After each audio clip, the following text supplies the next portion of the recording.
മന്ത്രി പി രാജീവ് തിരുവനന്തപുരത്ത് മാധ്യമങ്ങളെ കാണുകയാണ്. ഗവർണർ രാജേന്ദ്ര അർലേക്കറുമായി നടത്തിയ കൂടിക്കാഴ്ചയ്ക്ക് ശേഷമാണ് പൂർണ്ണമായി സ്വീകരിച്ചുകൊണ്ടാണ് കുറെ പേർ ഇപ്പോൾ മുഖ്യമന്ത്രിമാരും അതുപോലെ തന്നെ MP-മാരും ഒക്കെ ആയിട്ടിരിക്കുന്നത്.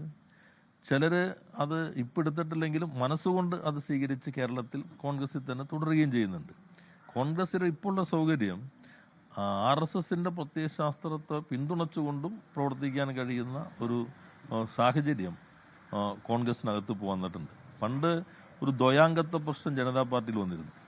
ജനസംഘത്തിലും അതോടൊപ്പം തന്നെ RSSൽ പ്രവർത്തിക്കുന്ന സംബന്ധിച്ച് അന്ന് ജനതാ പാർട്ടിക്കകത്തൊരു തർക്കം വന്നിരുന്നു. അതേപോലെ പ്രശ്നം ഇപ്പോൾ വരുന്നുണ്ട്. മനസ്സുകൊണ്ട് ദ്വയാംഗത്വം എന്നുള്ള പ്രശ്നം പ്രത്യയശാസ്ത്രപരമായി RSSനെ അംഗീകരിക്കുന്നു. രാഷ്ട്രീയ പാർട്ടി എന്നതിൽ ഇപ്പോഴും കോൺഗ്രസിൽ തുടരുന്നു.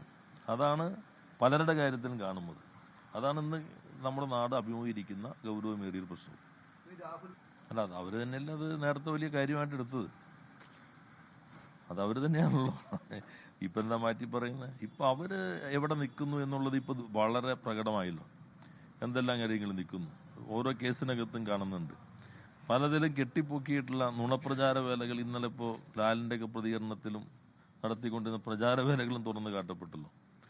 അപ്പോൾ അത്തരം സന്ദർഭത്തിൽ ഇന്ന് സ്ത്രീകൾക്കെതിരെ നിൽക്കുന്നൊരു പാർട്ടിയാണ് കോൺഗ്രസ് എന്ന് പൊതുവെ ജനങ്ങൾക്ക് ബോധ്യപ്പെടുന്നുണ്ട്. അതിൻ്റെ ഒരു ആശങ്ക ഉള്ളതുകൊണ്ട് പലരും പല രീതിയിൽ പറയുന്നു എന്നേ ഉള്ളൂ. ചിലർ പല രീതിയിൽ ഒരാൾ തന്നെ പറയുന്നു. യഥാർത്ഥത്തിൽ അവരുടെ നിലപാടാണ് ഇന്നലെ UDF കൺവീനറുടെ പ്രസ്താവനയിൽ പ്രതിഫലിച്ചിട്ടുള്ളത്. ലോകത്തെവിടെയായാലും ഏത് സമയത്തും 24 വാർത്തകളും ഓഗ്മെന്റഡ് റിയാലിറ്റി പാക്കേജുകളും എക്സ്പ്ലെയിനറുകളും വിശദമായി കാണാൻ ഞങ്ങളുടെ YouTube ചാനൽ നിങ്ങൾക്ക് സബ്സ്ക്രൈബ് ചെയ്യാം.